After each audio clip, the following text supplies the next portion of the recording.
welcome to this edition of the Voice Spotlight. On this Spotlight, we will speaking with Eric Collier for the second time. If you have followed the Spotlights, you will remember that Eric Collier was the guest on Spotlight number 3, Philanthropy and the Church. It was evident quite quickly after we ended that discussion, dialogue, interview, that there was more that could have been said along the lines of helping a church meet its goals for whatever duties or projects, I should say, projects or things that the church wanted to accomplish. We at VLF want to accomplish a lot of things in our immediate neighborhood of the church. So I thought that it would be a good thing to bring Mr. Collier back to talk to you. This episode is a first in a couple of different reasons. Since I've done the Spotlights, this will be the first Spotlight that I actually set across from the guests. We are actually shot this on location, not in his home or my home. And I had no prepared questions. On most, I have a number of prepared questions, and then I segue further questions into it. But I had no prepared questions for Eric. I wanted to let him go into it, and the conversation flowed that way. So I can keep you and give you more background on this one. If you want more background, I think you will find this interesting, but if you want more background, then I urge you to go back to Spotlight number 3 that was shot before Thanksgiving, where we started the conversation, and this conversation continued here. And even after this meetup, I'm really sure that there might be a third one somewhere down the line. I don't want to wear our guests out, but I also don't want to force feed you these things. I think that it is interesting, but I want to bring you other spotlights as well. But I think you will find this spotlight very educational in a couple different ways, because we segued from things to do for the church into things that are being done of a Christian nature around the world, and then we circled back around to it. So without holding you any further, this is my interview with Mr. Eric Collier. And believe me, I had a time with the title of this one because I know titles catch people. So I'm going to go into the interview probably without knowing what the title is going to be until I finish putting it all together. Again, reintroducing to you Mr. Eric Collier. I'm here again with Mr. Eric Collier, and this comes as a result of what we always call the after party, but we had a conversation about after he appeared on Spotlight 3, and I wanted to continue the conversation because he brought up an interesting point about, I think you called it a toolbox? Yep, toolbox. Okay. So, yeah, I think it'll pick you up. You want me to put it on? Let me get you straight here. Last night, that would be good. That's good. Okay. All right, so tell us about the toolbox, what we were talking about. You know, one of the things that represent a toolbox is just always being prepared. You know, a lot of people, they say that most folks don't plan to fail, but they fail to plan. And then planning is very key. Being that we're doing a demonstration, this is a size like a 3x8. So it's 3 feet by 8 feet tall. Mm-hmm. And it's a beautiful sign to signify whatever you're representing. Okay. So, and you know, I usually recommend in this be a part of a toolkit, so that when you travel at an airport, at just any place, or you're sitting to wait on a train or so forth, you're able to pop up this sign and actually create awareness around your program. All right. So since we came in sort of in the middle of the conversation, what led us to talk about the toolkit? I guess they have to go back to Spotlight 3 to find out what the initial conversation was. But Okay.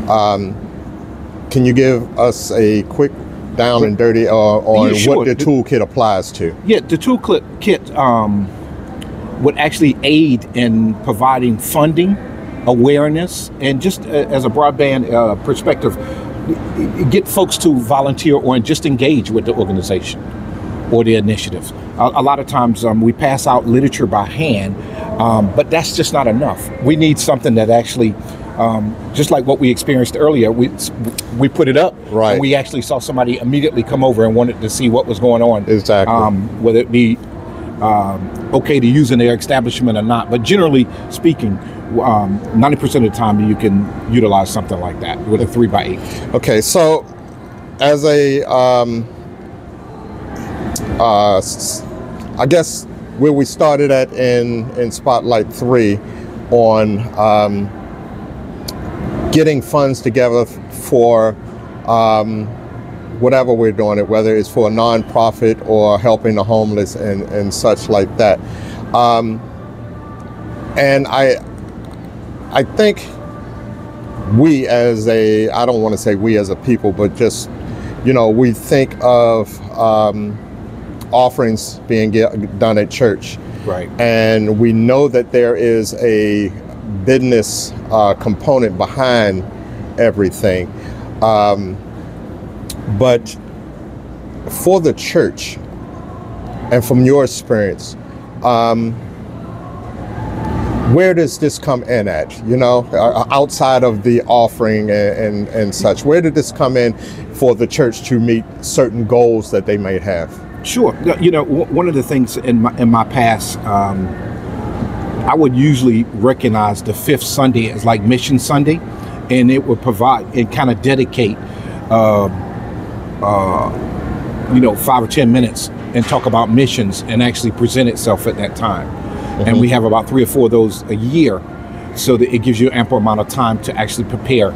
And at that time, I would, perhaps invite in a speaker to talk about the cause, or an advocate, somebody internally as well as somebody external from the organization that you're looking to partner with to come in and create a presentation centered around that. But generally speaking, from my experience, I found that it was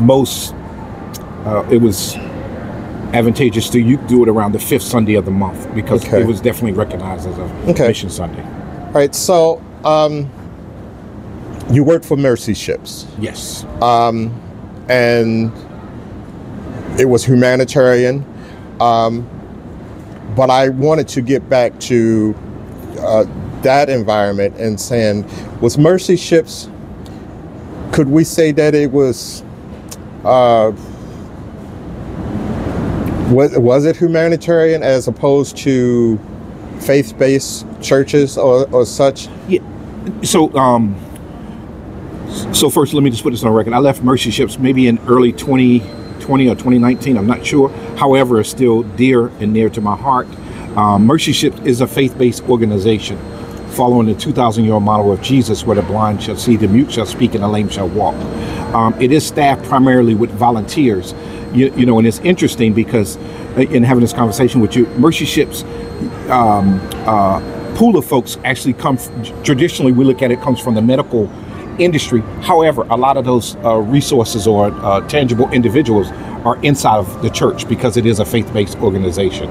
So it does work in conjunction with different congregations to pool together resources and talents and skills and even finances to actually support the organization. So, in talking about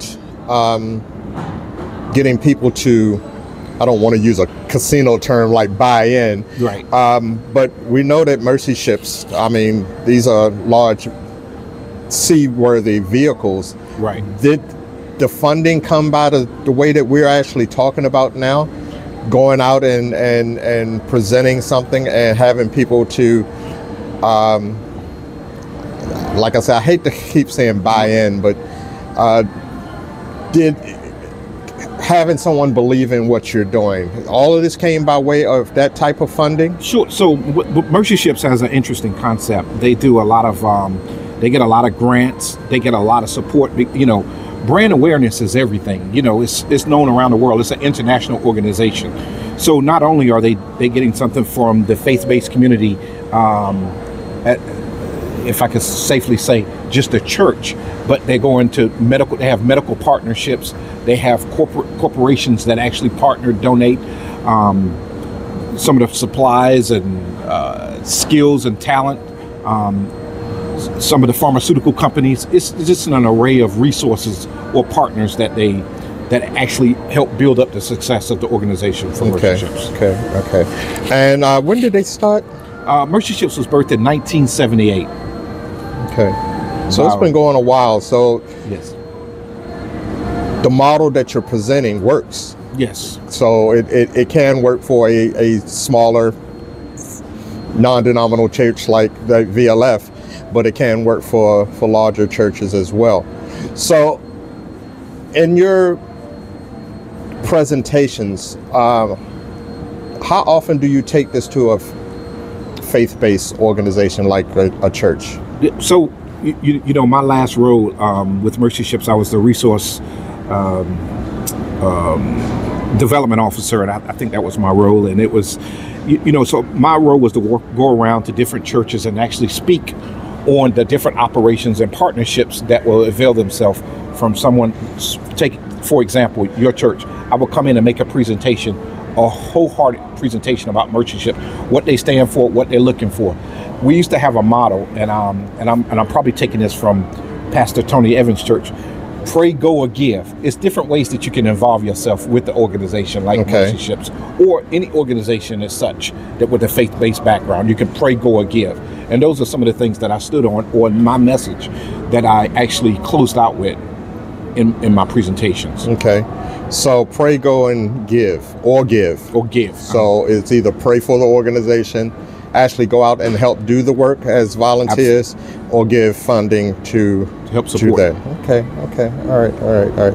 And how many people went? I guess that's what I'm... So, you know, when I was with Mercy Ships, since I left Mercy Ships, they have given birth to a brand new ship, which operates around, and don't hold me to this, it's probably about 1,500 additional volunteers on this new hospital ship, whereas before it was probably around 1,200 annually. So we topping that on on a year-round basis and so forth. So how many ships are on the water so right now? It's two. It's two ships. The Global Mercy is the new ship, and the Africa Mercy. The Africa Mercy had like 6 surgical suites, and they did miraculous and a great amount of surgeries on this ship that impacted millions of lives. And so now they have more than doubled, because the capacity of the new Global Mercy can do so much more work than what the African Mercy. The African Mercy was so named because that's where its concentration was? Yes. So, and I'm glad you said that, because one of the things that what Mercy Ships does, because in following that 2,000-year motto of Jesus, they want to really serve the underserved, those that can't be reached, those that are ostracized. And what they do is they look at the United Nations Human Development Index, and they want to serve the bottom 20% of that. And generally, it has to be waterways, because it comes in with the ship. The ship docks for 10 months at a time. We let down the gangway, and we bring in the volunteers, the patients, and so forth to be served. One of the things to note during my time with Mercy Ships, I visited the country of Togo. In this country, I saw this screening day, they call it, and they were lined up by the thousands to actually come in. And when I say a screening day, it's more like a hospital triage. When we go to the emergency room at our local hospitals here, we see 5 to 10 people in the waiting room, and we're just panicking and impatient and all these things. And just imagine being in a line of thousands just to be seen, wondering if you could be treated and meet the stats for being a triage patient. One of the things, Mercy Ships is built on sustainability, so they don't treat any cancer patients because they're only there for 10 months at a time. However, they do provide, when I say resources, there may be another organization that they may partner with that they can hand you off to or refer you to that can do some of the other things outside of their scope. Okay, so I got another question. I just want to check and make sure we're still recording, because I got another question about that. Back to the conversation. So I see the need being there, and I know you're not a medical professional, but I know that you're aware of it. Why is I don't want to say why is the need so great over in Africa, but why are there such health issues over in that part of the world? Well, sanitation is key. And interesting enough, a lot of times in the third world countries, they don't deem that as being as important as we do here. And we had a friendly reminder here with COVID that traveled around the world, that we learned to rewash our hand, and exactly. As I teach my grandkids, I just say, let's say happy birthday, I sing the song, and while you're washing your hands. Right. So a lot of things that happen in third world countries, and more specifically in Africa, and in some of the nations that we serve, it was primarily from the water and sanitation. And they need water, so they need good clean water and so forth. Yeah. Right. And I've seen some of the organizations. I think Mark Wahlberg might be affiliated with an organization with clean water. Yeah. I think that's the person. So are these? And again, not being a doctor, and I know you work more in the business part of it. Are these birth defects, or this is just a young child, this happening to him as he gets older? So a lot of these kids are born with some of these deformities, and a lot of them are just, at birth we get vaccinated for this and that, and they don't. So a lot of times, and if they get an infection, it can go rampant. It can really get out of control.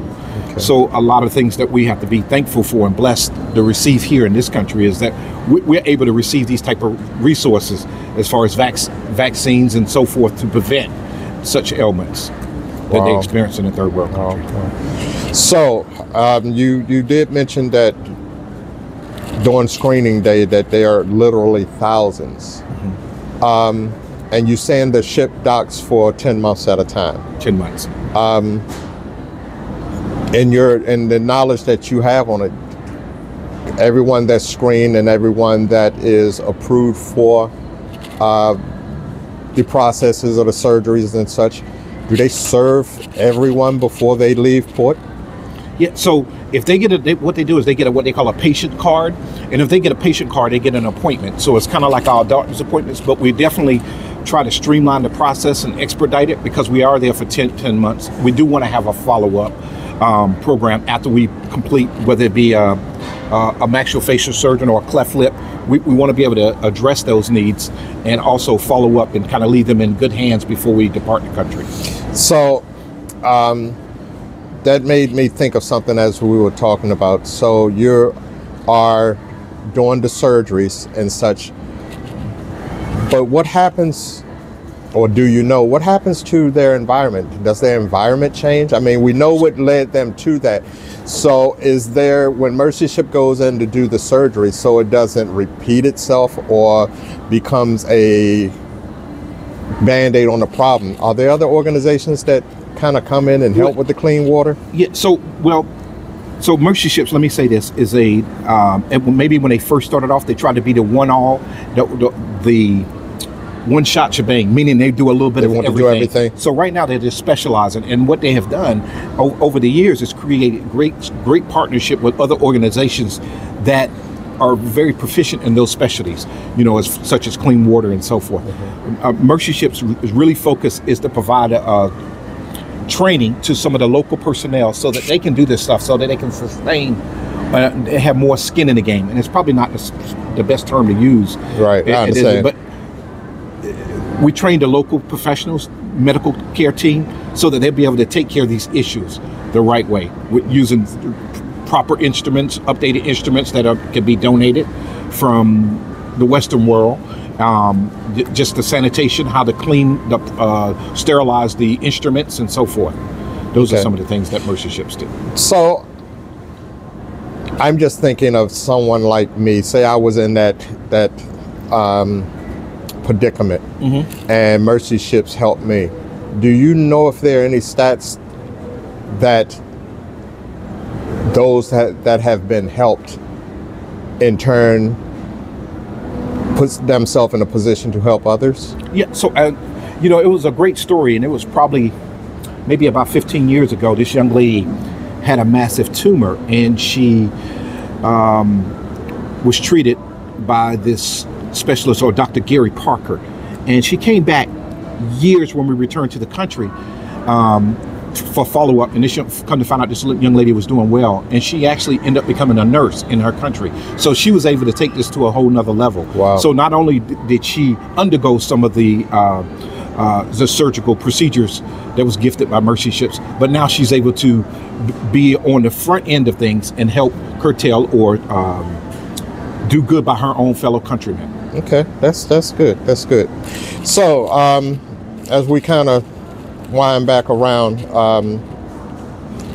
I wanted to learn more about Mercy Ships, and I'll say, if someone's looking at it, that we went from the toolbox to Mercy Ships, but I want to circle back around to the toolbox. For a small non-denominational church,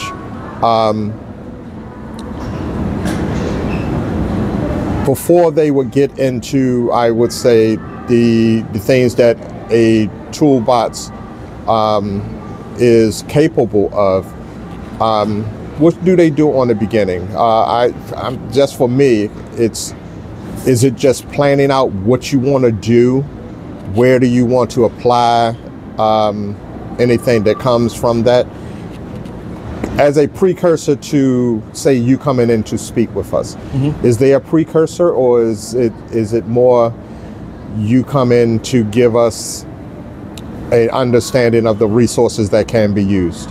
Yeah, a little bit of both. So one of the things that, you know, if I was starting off with an initiative, I would definitely start it off with the best possible handicap, and that's having brand awareness, having a clear-cut, precise message that you want to project to the audience at large. How can you get involved? How can you help us achieve this? So what is the end goal that you guys have in mind? Is it, and I'm just going to go off script a little bit, are we generating funding, or are we for a church bus, or are we generating funding for the prison ministry? Are we generating funding for whatever it is that we're generating money? We need to create brand awareness around our denomination, our church, using resources that are right here, because I'm sure it's a wealth of knowledge, a wealth of wisdom right inside of the church. Right. So that brings me to, and hearing you talk, so you would think that, say, Catholic churches are huge, they're big, right. They're bigger than Baptist churches, but then Baptist churches and, you know, Apostolic, Pentecostal and such. But, and if I'm listening right, even a small church has the opportunities to map out a goal. So it's not defined. I guess what I'm saying is, since we're a small church on a small street in Essex, but that should not stop us from doing what we want to do, whether it's in the community, in the city, or in the state, or whatever. Mm-hmm. No, absolutely. So, as you say, and I like to look at it as helping one person at a time. So even a small congregation, small church, so forth, we can make a difference. We just have to get started. Okay. I think that's a good ending point for now. Yeah. And I do think that we're probably going to circle back around to it. We do want to do things at VLF, Victorious Living Faith Ministries. we do want to do things, not just for our congregation, but we want to do things in the community where we are. But we partnered with a homeless advocacy organization for the last few years, and now we're more concentrating on the Essex area, where Streets of Hope, that's what we're dealing with now. And I see there's a difference between being in the city and being in the county. In the city, it's, I hate to say it, but it's almost a ready base when we were feeding the homeless and providing things. So in the county, I find out it's a little different. Even in just right now in my car, I talked to a guy that was bringing out some Krispy Kremes that were going to go in the trash, and I was like, this is still good. He gave me a tray of it. But in riding through Essex, it's hard to find the homeless in Essex. I do know that they're usually behind shopping centers and such, not like in the city where they're out there and available to, if you wanted to give out. My family, we have R&J's House of Harvest, and my wife and her sister will just jump in the car and they can just drive downtown and they could be empty in 15-20 minutes. Oh, yes. It's not so in the Essex area, but we do want to make an impact in the Essex area, and making partnerships with the Streets of Hope would definitely give us an inroad into it, because I guess they've been doing it a while and they know where to go and what to get there. But I'm listening to what you're saying, and I know where my pastor and first lady wants to go, and the church as a whole want to go. So I'm thinking that this is something that needs to be discussed, because as a small church, sometimes that ready cash flow, I guess to say, or financial resources is not there, but it would benefit us as a church and our vision going forward to learn the things that you're saying here. So I really appreciate it. If I could add something to that, and a lot of times when we think that there's minimal financial resources, a lot of times we work, a lot of the congregants or membership work for the federal government. They have what they call workplace giving, or even if it's not a governmental from a governmental standpoint, they work for a private company, T. Rowe Price. They do have internal matching gifts. It's definitely a way to maximize and sometimes match or triple match your giving. Right. There's internal departments, and that might be something to look at. It's called workplace giving. Yeah, so that's something that I would put together. It's bad, because we used to do this thing every year. I took a phone call from a friend of mine, but he worked for another government agency with 3 letters. Right. Most people know I worked for FBI, but he worked for another organization. What was it called? And we used to have it every year, and it was at the end of the year, and we give talent shows and everything at FBI. I'm getting old, but I do know what you're saying, because it'll come back to me, or somebody will probably call me after seeing this. But I know I gave a lot to sickle cell and American cancer, and for the life of me, I cannot remember it. As much as we did this thing, what was it called? I don't know. It'll come back to me. It's interesting, and just before we close out, when you mentioned something about sickle cell, just tell you a little funny story. When I first started with Mercy Ships, I was doing a workplace giving event, and I met this group of folks out of the state of Pennsylvania, and actually in the city of Philadelphia, that put on a sickle cell, put on a fundraiser for sickle cell, and it was called Dancing with the Stars. It wasn't Dancing with the Stars, Dancing with the Philly Stars, maybe. Okay. So they used a lot of the government officials, the mayor, the commissioner, so forth. And it was a very fun event. And then it attracted in a lot of external resources to pool in. And this event was very successful. So when I think about how to grow financially, or how to bring in some donations or partnerships, I like to say, is through resources like that or partnerships like that. Right. Here it is, the sickle cell organization, and I think at the end they generated quite a bit of money, maybe even $100,000 for this event, and it was called Philly Dance with the Stars. But not only did they generate money for sickle cell at the time, because I was a part of their, I became a friend of the organization. They sent a separate check to Mercy Ships, to support Mercy Ships through their workplace giving.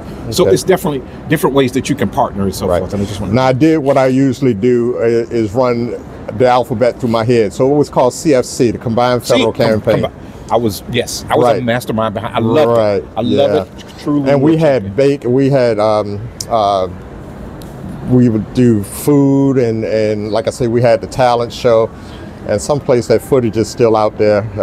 Probably I had a head full of hair and rings on my fingers when I DJ'd. But CFC is what we had, and I don't know if Mercy Ships was on it then, but I wouldn't be surprised if it wasn't, because it had almost every organization listed. You could just put the 3-digit code down, and I think we were doing, I think it was $1 or $2 from each pay that was going into it until the next year, and you could change your who the money went to or the amount that was in. But even thinking about that, after you saying that could definitely be something. So absolutely, and the key thing with that today, when I was the champion for CFC, Combined Federal Campaign, they put a place for retirees to actually continue to donate through that process. So it's something new that just came out within the last 5 or so years, and so retirees can actually donate. So I've been retired for 10 years. So I could get in touch with CFC and make a donation through CFC. That might be something I do. And one of the good things, so we were called in Washington D.C. What do they call it? The Mid-Atlantic region. Mid-Atlantic region. Mid-Atlantic region was had the strongest support, or the largest generation of funding. I remember maybe in like 2012 or 2013, in this market, the Mid-Atlantic region, they generated approximately over $60 million for the CFC, the Combined Federal Campaign. I believe it, because we used to challenge our internal divisions, and then we would challenge other government agencies. We had a group of ladies that would find out, she had friends, say with Treasury or something like that. They would find out what their goals are, and they would kind of goad us to beat them out. So CFC was a good thing. So we're going to end this here, but I would appreciate that sometime in the future that we either bring you to the church to talk to our folks, or definitely do another spotlight, and we can do some more of this. I welcome the opportunity. Thank you so much. Thank you, sir. Yes, appreciate sir. it. All right. So that was our second dialogue with Eric Collier, and I hope you found it as interesting as I did, as I was sitting across from him. You just never know what folks have done in their lives, or that they're capable of. Before I've had those conversations with him, I would have never thought that his amount of experience through life and in this particular realm, things that he has done. He's overall a great guy. I mean, I've known him for a while, met him through my son, but you never know what people have done until you really talk to him. So I thank Eric again for appearing on the show, but I'd like to thank you, the ones that are viewing this, and hope that you found something educational, interesting, and or something that you might want to do in the future, whether it's with an agency like Mercy Ships, or that if you're a member of VLF, that you are in the market for doing something that will help us meet our goals with VLF. We are a working church, and there's not anyone in that church I can say does not do some work. but in this endeavor, it might take a little bit of planning, as Eric said, a little bit of dedication, and a little bit of time. So again, this is Anthony Spencer for the Voice Spotlight. I thank you for tuning in. Thank you. Be blessed. See you Sunday.